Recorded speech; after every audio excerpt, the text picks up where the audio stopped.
তৃতীয় পর্বের আওয়ামী লীগের পুনর্বাসনের রাজনীতি শুরু হয়েছে।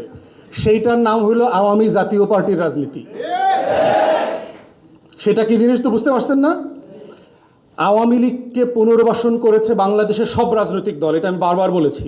আওয়ামী লীগকে প্রথম পুনর্বাসন করেছে শহীদ প্রেসিডেন্ট জিয়াউর রহমানের উদারতা দিয়ে, এবং বিশ্বাস করে হাসিনাকে দেশে আসতে দিছে। আসার 2 সপ্তাহের ভিতরে তাকে শাহাদাত বরণ করতে হয়েছে। আওয়ামী লীগ হলো সেই গোখরা সাপের নাম, ওরে বিশ্বাস করা যাবে না। আওয়ামী লীগকে প্রথম সংসদে কে নিচ্ছে? 86 সালের নির্বাচনের মধ্য দিয়ে জাতীয় পার্টি নিচ্ছে। তৃতীয়বার আওয়ামী লীগকে পুনর্বাসন করছে জামাত, বিএনপি বিরোধী আন্দোলন করে 90-এর দশকে।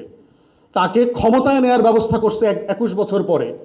চতুর্থবার আওয়ামী লীগকে পুনর্বাসন করছে 111-এর সরকার, দিল্লি, প্রণব মুখার্জি, বাংলাদেশের বুদ্ধিজীবী বুদ্ধিবেশ্যারা যারা আছে, এই দেশকে যারা কলম দিয়ে লিখে ভুয়া অর্থনীতির থিওরি দিয়ে দিয়ে দেশ বেচার রাজনীতি করে, তারা মিলে করেছে। আওয়ামী লীগকে যারা যারা বিশ্বাস করে পুনর্বাসনের রাজনীতি করেছে, তারা সবাই এই দেশে অভিশপ্তের শিকার হয়েছে। সবাই হয়েছে, সবাইকে মূল্য দিতে হয়েছে বাংলাদেশে। অতএব যারাই কোনো না কোনো নাটকের মধ্য দিয়ে আগামী দিনে আওয়ামী লীগ পুনর্বাসনের চেষ্টা করবে, তাদের জন্য অভিশাপ ওই ছবল রেডি আছে। কিন্তু কোনো না কোনো ফর্মে অভিশাপের শিকার হইতেই হবে, কারণ এই মাটি মির্জাফরের রক্ত নিতে পারবে না। আওয়ামী লীগের জন্ম কোন দিনে জানেন? কেউ জানেন? ওর জন্ম হয়েছে পলাশী দিবসে, 1949 সালের 23শে জুন। 1757 সালের 23শে জুন বাংলার স্বাধীনতার সূর্য অস্তমিত হয়েছিল পলাশীর আম্র কারণে। অতএব আওয়ামী লীগের রক্তধারার নাম হচ্ছে মির্জাফরের রক্তধারার নাম। ঘসিটি বেগম, রায়দুল্লভ, অমিচাঁদ আর এই জগৎ শেঠদের রক্তধারা, লেন্দুক দর্জির রক্তধারার নাম হচ্ছে আওয়ামী রক্তধারার নাম। এই রক্তধারার ভিতরে শুধু অভিশাপ আছে। এই রাষ্ট্রের একমাত্র নিরাপত্তা হুমকি গত 70 বছর ধরে যারা বাংলাদেশের স্বাধীনতা সার্বভৌমত্বে প্রতিদিন প্রতি রাতে দিল্লির কাছে বিক্রি করে দিচ্ছে, সেই রক্তধারার নাম হচ্ছে আওয়ামী লীগ। এক্সট্রিম মশার কয়েল প্ল্যান্ট ফাইবার দিয়ে তৈরি, ডেঙ্গু, চিকুনগুনিয়া বাহি সহ যে কোনো মশার বিরুদ্ধে দেয় এক্সট্রিম সুরক্ষা।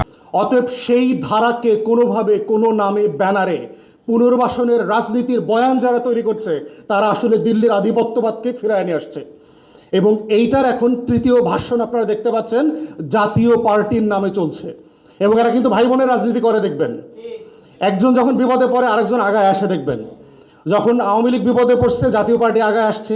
আবার দেখেন 90-এর দশকে জাতীয় পার্টিকে তুইলা কোলে তুলে কে নিচ্ছে? আওয়ামী লীগ নিচ্ছে, দুজনকে বাঁচায় রাখে।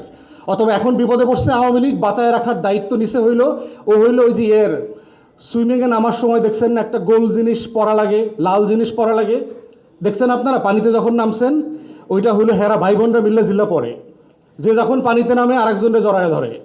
এখন হইলো ওই কোট পরার দায়িত্ব হইলো জাতীয় পার্টির। অতএব জাতীয় পার্টি কি জিনিস কয়দিন আগে আপনারা দেখেছেন। এই জাতীয় পার্টির একসময় ইন্টারন্যাশনাল অ্যাফেয়ার্সের দায়িত্ব ছিল নর্থ সাউথের একজন শিক্ষক সাকিব রহমান। তার একটা লেখা আসছে, দেখবেন নেত্র নিউজে, বাংলাতে এবং ইংরেজিতে। যারা রাজনীতি করছেন তারা দয়া করে পড়বেন। তাকে কিভাবে ইন্ডিয়ান হাই কমিশন ইন্টারফেয়ার করে জিএম কাদেরকে নোটিশ ছাড়া 1 ঘন্টার ব্যবধানে ডিসমিস করছে, কারণ ইন্ডিয়ান হাই কমিশন ইন্টারফেয়ার করছে। এই রকম বহু ঘটনা আছে। জাতীয় পার্টিকে কিভাবে তারা এখনও নাচতেছে। ও হচ্ছে সাপুরে আছে না, ও হইল ওই সাপুরে, দেখছেন না গান দিয়া সাপ নাচায়, তো জাতীয় পার্টি হইল ওই সাপুরে হইল দিল্লিতে, আর ও বাংলাদেশে বসে নাচে। অতএব এই হচ্ছে আওয়ামী পুনর্বাসনের রাজনীতি। এই রাজনীতির বয়ান সম্পর্কে আমাদের সহযোদ্ধাদেরকে, রাজনৈতিক কর্মীদেরকে সচেতন থাকতে হবে। এবং যে বিভক্তি তৈরি হচ্ছে, মনে রাখতে হবে যে আমরা সবাই বাংলাদেশের পক্ষে, গণ অভ্যুত্থানের পক্ষে। প্রতিযোগিতা থাকবে, প্রতিদ্বন্দ্বিতা থাকবে, কিন্তু সেটা যেন কেউ কারো বিরুদ্ধে শত্রুতায় রূপান্তরিত না হয়।